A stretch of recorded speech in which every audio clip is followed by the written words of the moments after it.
The night my divorce papers were finalized, the world felt too loud to breathe in. I stood outside my parents' house with my suitcase in one hand and my dignity barely holding on in the other.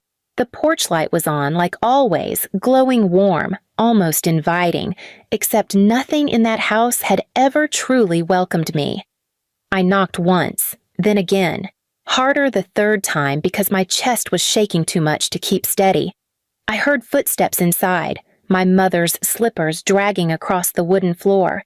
I pressed my forehead against the door, whispering, "Mom, please open, it's me. Please subscribe to our channel and tell us in comments from where are you watching this video." The lock clicked. The door cracked open just enough for her face to appear, lit by the warm hallway light behind her. Her expression didn't soften. Her eyes didn't widen in concern. They narrowed. "You look miserable," she said, voice flat like she was commenting on a dirty rug. I just need somewhere to stay tonight. Just tonight. I couldn't sleep at the apartment.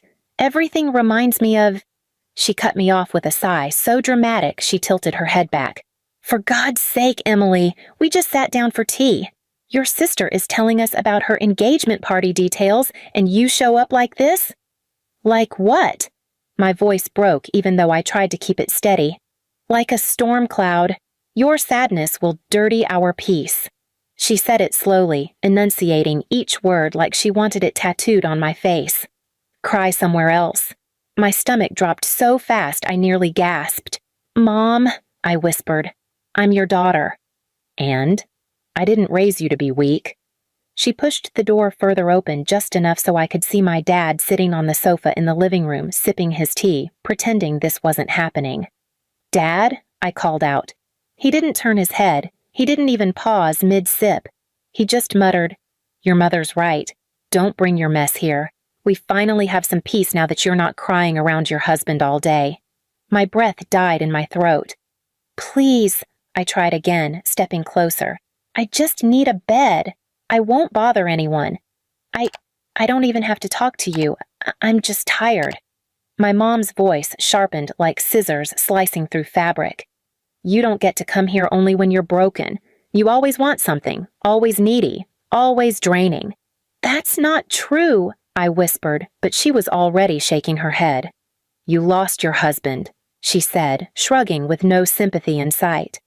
"Don't lose our respect, too. Go."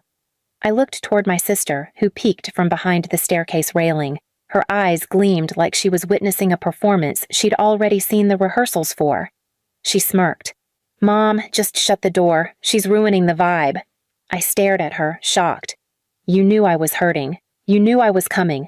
"Oh, please," she scoffed. "Your divorce isn't the only thing happening in the world. It's boring already." My mom stepped out onto the porch, grabbed the handle of my suitcase and shoved it back into my chest so hard it knocked the wind out of me. "Take your baggage," she spat. "All of it. Emotional and physical." The words hit harder than the suitcase. "Mom, I don't have anywhere to go right now," I said, voice trembling. "I just need one night." She raised her eyebrows in a cruel arch. "One night becomes two. Two becomes a month. You'll cling like mold." "Please don't do this," I begged. She stepped back into the warm hallway. The door started to close. "Mom!" My voice cracked. "Please, just tonight. I'm your daughter. The door slammed. The lock clicked. Click, click, click. The sound echoed across the porch and inside my chest until I thought I'd collapse right there on the welcome mat that had never welcomed me. I stood staring at the wood grain of the door for what felt like hours. My eyes blurred until it twisted and rippled. My throat tightened so painfully it felt like someone was squeezing it from the inside. Behind the door, I heard them talking again, laughing, as if nothing had happened, as if I had never existed, as if my pain was an inconvenience they were glad to shove onto the street. My sister's voice pierced through the walls. "She better not be sitting out there crying. God, she's so dramatic." My dad responded with a chuckle. "She'll leave. That girl always leaves." And my mother added quietly, with satisfaction seeping through every syllable, "Good. Let her cry somewhere else." My fingers curled into fists. The night air felt colder than it should have, lonely in a way I didn't know how to survive. I picked up my suitcase again with shaking hands, stepped off the porch, and walked toward the empty street, not knowing where I would sleep, not knowing what tomorrow would look like, but knowing one thing with absolute clarity. They would never get another chance to lock me out. Not ever again. Not after this. Not after everything. And as I walked into the darkness, something inside me shifted. Quiet, sharp, and irreversible. Something they would regret underestimating. I sat in my car outside their house for almost 10 minutes, hands shaking so hard I had to press them between my knees. My divorce papers were still on the passenger seat, the edges curled where I'd clenched them during the hearing. I thought maybe Mom had just said something cruel in the moment. Maybe she didn't mean it. Maybe Dad would open the door. Maybe I wasn't as alone as it felt. But when I knocked again, the hallway light flicked on. Mom appeared behind the glass, arms crossed, hair wrapped in a tight bun like she was preparing for battle. She didn't open the door. She cracked the curtain 2 inches and hissed, "You're still here? God, you cling like a disease." "Ah, Mom, I just need a place to rest. Just one night, please." She smirked like the word offended her.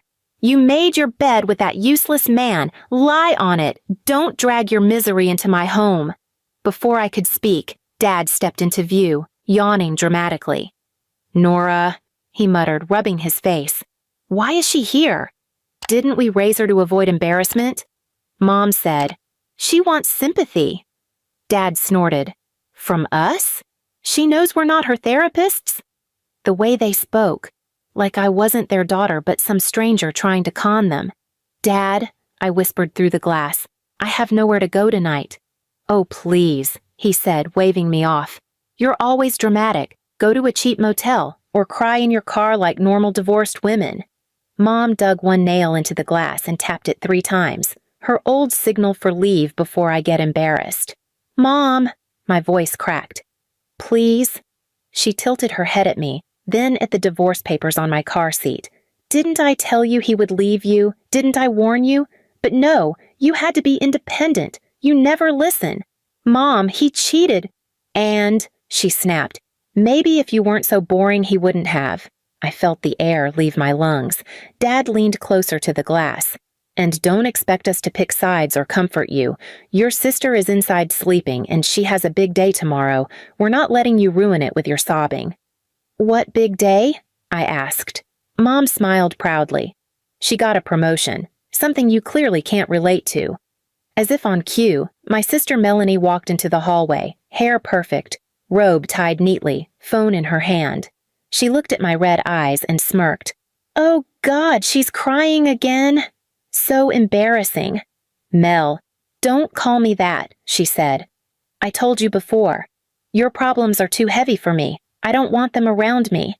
I pressed my forehead against the glass and whispered, "I'm your sister." "And I'm tired," she replied. "So please go melt down somewhere else." Mom said, "See? Even your sister doesn't want the storm cloud hovering above her door." Dad added, "Come back when you're successful or useful. Until then, stay out." Then, slowly, deliberately, the hallway light switched off. The lock clicked again. I was left staring at my reflection in the blackened glass, shaking, humiliated, frozen outside the house I grew up in, the house I had painted with them, laughed in, cried in. I stood there for several minutes trying to decide whether to scream, collapse, or disappear. That was when I heard voices inside, laughing loudly. They were celebrating Melanie's promotion. Celebrating while I stood outside like a stray animal. Mom's voice floated through the wall. "At least one daughter didn't disappoint us." Dad laughed. "Maybe we should tell the neighbors she moved away. Less shame." Melanie added, "She'll come crawling again later. She always does." Something in my chest snapped clean in half. Not cracked, snapped. I walked back to my car, opened the door slowly, sat inside and stared at the divorce papers. My tears had dried into cold streaks on my cheeks, leaving the kind of numbness that doesn't go away easily. Then my phone buzzed. A message from Melanie. BTW, don't tell people you're my sister this week. I don't want that energy. The X. Another from Mom. If you start telling extended family about your divorce, tell them we advised against your marriage. Don't drag us into your shame. Another from Dad. Next time, give us notice before appearing at our home. We're busy people. With each message, the last thread inside me frayed. I whispered to myself, I'm done. I'm done begging people who enjoy watching me drown. And for the first time in my life, the thought of cutting them out felt less like abandonment and more like freedom sharpening its edges. But I wasn't going to walk away quietly, not like they expected. They wanted me to cry somewhere else? Fine. I would build a life where my tears never touched their floors again, and where my strength would be the last sound they ever expected to hear, and they would learn what happens when you push someone out of your house, and they realize they don't need your door at all. I didn't cry again after that day. Something in me hardened when my mother's voice echoed through the door. Your sadness will dirty our peace. It was like someone slammed a switch inside me. I wasn't begging anymore. I wasn't a daughter looking for shelter. I was a woman who finally realized she'd been knocking on the wrong door her whole life. The next morning, I sat on my sofa staring at the cracked phone screen they tossed back at me. My ex-husband had taken half my savings in the divorce. My parents had taken the rest of my dignity. My sister had taken every last piece of peace I had. So this time, I took something back. Not quietly, not poetically, and definitely not gently. I started with the boxes. All my life, my mother controlled one thing with religious precision. The family storage room. She had shelves labeled, color-coded, filled with decades of perfect memories, award plaques, baby albums, preserved dresses, invitations, trophies, expensive keepsakes, porcelain sets she bragged about, framed photos where I was always cropped to the edge or conveniently missing. Those memories were her gold, her pride, her identity. So that's where I went. I drove back while they were at my sister's weekly family dinner, the one I was never invited to. I walked straight into the house using the old backdoor code they never bothered to change. My hands didn't even shake anymore. I went downstairs, turned on the lights, opened the storage room. Everything was exactly how she left it. Everything they ever valued, except me. I didn't touch a single valuable item, not one. Instead, I took out my phone and recorded every shelf, every bin, every labeled box, every expensive memory they worshipped. Then I calmly began shifting things, not destroying, displacing.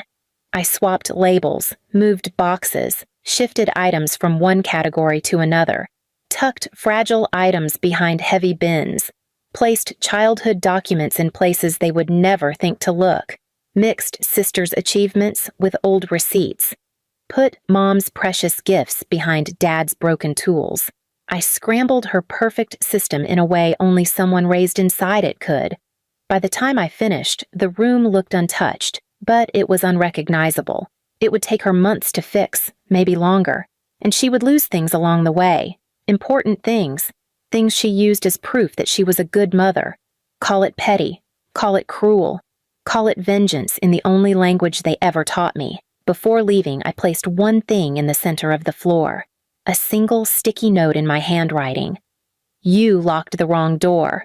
I walked out without rushing, without guilt, without fear. I locked the back door behind me. A few hours later, the calls started. First Mom, then Dad, then my sister, then Mom again, this time screaming so hard she sounded out of breath. What did you do? The storage is ruined. Everything is out of order. Years of work. Decades. You did this, didn't you? I let the voicemail play. Then the next. And the next. Dad's voice came on, cold, shaking with rage. Fix this right now. Do you hear me? Get here and fix it. You owe us. I blocked the number mid-sentence. My sister sent a photo of the mess with 12 question marks. Blocked her too.